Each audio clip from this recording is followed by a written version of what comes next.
अनुपम मित्तल जो है shark tank India के एक बड़े अच्छे जज हैं। उनका मैं अगले दिन एक बयान सुन रहा था, वो शार्क टैंक पाकिस्तान के मुतालिक था कि उनको बड़ी खुशी है कि पाकिस्तान में शार्क टैंक बन गया है प्लेटफॉर्म। वहाँ पे लोग आ रहे हैं जो नए बिजनेसमैन हैं, वो आके अपनी पिच कर रहे हैं और उनको वहाँ पे इन्वेस्टमेंट्स मिल रही हैं और कारोबार जो है उस तरफ लोगों का तेज जा रहा है। तो अनुपम मित्तल ने जो एक बड़ी खूबसूरत बात की ना, तो उसने ये बात की कि अगर इंडिया मुआशी तरक्की के पहाड़ पर जाना जाता है ना, तो ज़रूरी है कि जो उसके हमसाये हैं जैसे पाकिस्तान है, बांग्लादेश है, ये सब भी साथ ग्रो करे, ये भी तरक्की करे। जब इनके घरों में तरक्की होगी तो इंडिया को भी तरक्की का मज़ा आएगा और तरक्की के साथ पीस आएगा और इंडिया एक पुरअमन से इनके साथ फोकस्ड होके अपनी तरक्की पे गौर कर सकेगा। और आगे अब जो मैं बताने लगा हूं ना, ये एक चीज़ बड़ी सुनने वाली है। चैनल को लाजमी सब्सक्राइब कर लीजिए और इस वीडियो को ना लाइक एंड शेयर भी कीजिए।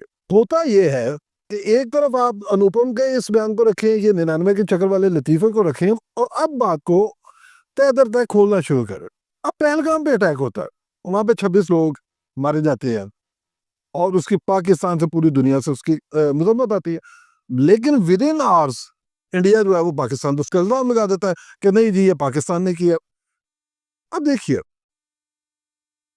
हम ये नहीं कहते कि आपको जुर्म होने से पहले उसका पता होना चाहिए, हालांकि आपको पता इंडिया को होना चाहिए था। वहां पे इनकी लाखों की तादाद में फौज है और पहलगाम को बॉर्डर एरिया नहीं है, ये वो 200-300 किलोमीटर अंदर है। अब वो 200-300 किलोमीटर अंदर आपकी लाखों की तादाद में, हजारों की तादाद में फौज के होते हुए वो अंदर जाते हैं, वहां पे जाके दहशत गर्दी करते हैं। एक तो आपका ये फेलियर है। अब यहाँ पे अगर कोई वारदात हो जाए तो उस वारदात के बाद जो एक तीसरे दर्जे का मैं लगा लेता हूँ कि जो चौकी का तफ्तीशी बेचारा होता है ना, वो 10-15 लीड्स निकाल लेता है और छोटे मोटे सबूत तैयार कर लेता है। लेकिन आपके पास तो इतना बड़ा इंफ्रास्ट्रक्चर है, आपके पास रहा है और दीगर आपके पास इंटेलिजेंस एजेंसीज है और सीआरपीएफ है, बीएसएफ है और आर्मी वहां पे इतनी ज्यादा बड़ी तादाद में है। तो आपको अभी तक एक भी आपको नहीं मिला, एक भी क्लू, एक भी सबूत नहीं आपको मिला। फिर पाकिस्तान जो है इससे बड़ी दलेरी से ये बात की है कि जर्मनी से आपके अच्छे ताल्लुक है, तुर्की से आपके ताल्लुक है, जिससे भी आपके ताल्लुक है, अब जिस तरह के भी गैर जानबदार आप चाहते हैं, जिस तरह की तफ्तीश आप चाहते हैं, आप जिस तरह की इन्वेस्टिगेशन चाहते हैं, हम वो करवाने के लिए तैयार हैं और हम हर किस्म की सपोर्ट देने के लिए तैयार है। लेकिन आप उस पर नहीं है, आपने कहा नहीं जी हमने तफ्तीश नहीं करवानी। फिर किसी भी किस्म का सबूत आपके पास नहीं था, किसी भी किस्म का आपके पास जवाब नहीं था। आपने पाकिस्तान पे, हम पे ये जो हमले किए हैं बॉर्डर के साथ साथ, ये आपने किए और आज सुबह से, कल रात से आपने ड्रोन्स भेजना शुरू किए हुए। और अब राजनाथ सिंह साहब जो है वो बयान दे रहे हैं कि जो ऑपरेशन सिंदूर है ये 1 हुआ है, फिर 2 होगा, 3 एंड फिर मिलियंस के अंदर भी जाएंगे, हम तो ये जारी रखेंगे। तो बड़ी आपको अगर शौक है तो आप जारी रखें, लेकिन उसके कॉन्सिक्वेंसेस भी तो देखिए ना। अब मैं आपको एक बात बताता हूँ कि ये जो जिन तंजीमों का इंडिया नाम लेता है, जैश है, लश्कर है, जो भी दीगर तंजीमें हैं, ये माजी के किस्से हैं सारे। इनके जितने भी लोगों को पर्सनली मैंने देखा है कि जो कभी किसी दौर में इनके साथ इन्वॉल्व थे, वो कोई कॉलोनियाँ काट रहा है, कोई शॉपिंग मॉल खोल कर बैठा हो, किसी ने फार्मेसी की दुकान खोली हुई है, किसी ने कोई काम शुरू किया हुआ है, सारे अपने बिजनेस में लगे हुए हैं, सारे बेचारे अपने 99 के चक्कर में लगे हुए हैं। इवन रेडियां लगा रहे हैं, मजदूरियां करते हुए मेरे बेचारे देखे अपने काम में लग गए हैं लोग।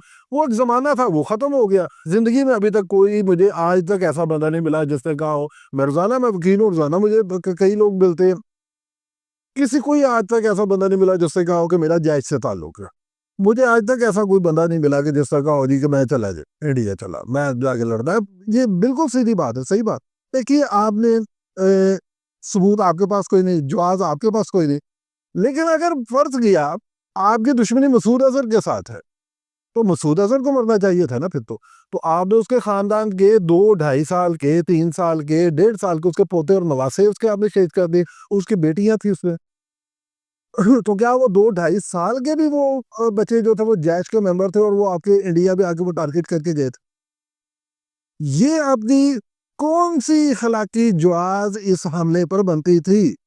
तो बाद आपके एंकर्स जो है वो जो मेजर चौरव आर्या साहब है और अर्नाब गोस्वामी साहब हैं, ये क्या मतलब पैगाम देना चाह रहे हैं भारतीय अवाम को कि अब क्या यहाँ से कोई रिटेलिएशन नहीं होगी? जनाब आपने तो एक बुझी हुई जो राख है ना, उसके अंदर आपने दोबारा ताज़ा लकड़ियां फेंक कर आग लगा दी। और मैं यहाँ पे अपने इंडियन दोस्तों से ये बात करना चाहता हूँ कि जो बीजेपी है, भारतीय जनता पार्टी जो है, और ये जो नरेंद्र मोदी साहब है, इनकी तो कोर आइडिया, कोर फिलॉसफी जो है, ये पाकिस्तान दुश्मनी है। ये जो देशभक्तों का और मोदी भक्तों के जो वोट लेते हैं, वो लेते ही इसी आइडिया पे हैं। वो तो लेते ही है इसी मंजन पे हैं।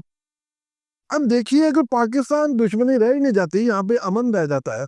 मोदी के पास क्या जवाब है इलेक्शनों के अंदर और अपनी पब्लिक रैलीज के अंदर और अपने ट्वीट्स के अंदर अपनी कैंपेन चलाने का? मोदी के पास तो कोई जवाब नहीं है। अगर पाकिस्तान के साथ अमन हो जाता है, पाकिस्तान के साथ अमन नहीं होता, कोई ना कोई वजह रहती है, तो मोदी साहब की तो पांचों घी में और सर कढ़ाई में। जो कि उनका इस वक्त है, वो बिहार के अंदर, सॉरी बिहार के अंदर अपना इलेक्शन भी जीतेंगे। अब हमारे जो नौजवान थे, वो बेचारे अब कोई बाहर जाने के चक्कर में है, कोई आईटी के अंदर जाना चाह रहा है, और धड़ाधड़ इधर कॉलेजेस पे कॉलेजेस, यहाँ पे पाकिस्तान के अंदर कॉलेजेस का बहुत बड़ा बिजनेस बन चुका है। हर बंदा एक कॉलेज बनाना चाह रहा है, क्योंकि बच्चे पढ़ते हैं। Private colleges, private medical colleges, हर किस्म की यहाँ पे, मतलब प्राइवेट स्टडीज। गवर्नमेंट के पास इतना, बेचारी के पास इंफ्रास्ट्रक्चर ही नहीं है जितना यहाँ पे स्टूडेंट्स है। तो ये नौजवान जो है, ये तो पढ़ के कोई बाहर जाना चाह रहा है, कोई जॉब करना चाह रहा है, कोई सोशल मीडिया पे काम करना चाह रहा है, कोई ऑनलाइन ट्रेडिंग करना चाह रहा है। आपने हमले करके इनको किस काम पे लगा दिए? ठीक है, अगर आपके पास कुछ सबूत होते, आप दुनिया को कुछ सबूत देते हैं, आपको अगर कुछ सबूत मिल जाते, आप पेश कर देते, उसके बाद तो ठीक था, आपके पास एक जवाब था। लेकिन बिला जवाब हमले करके आपने इन नौजवानों को दोबारा से किस आग में धकेलने की कोशिश की है? पूरा पाकिस्तान बॉर्डर पे बैठा हुआ है। वो जो जट गुजराई और राजपूत बेचारे यहाँ पे बैठे हुए हैं बॉर्डर के ऊपर, उनके आगे तक गाँव है, किस आग में आप उनको धकेलना चाह रहे हैं?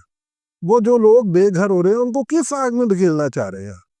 ये संदूर ऑपरेशन जो है ना, ये भारत का तंदूर बन जाएगा। तो आप देखिएगा, ये जो आईपीएल वगैरह करवा रहे हैं, पहले सुकून से करवाते थे, अब इनको 5-5 गुना इनको सिक्योरिटीज रखनी पड़ती है।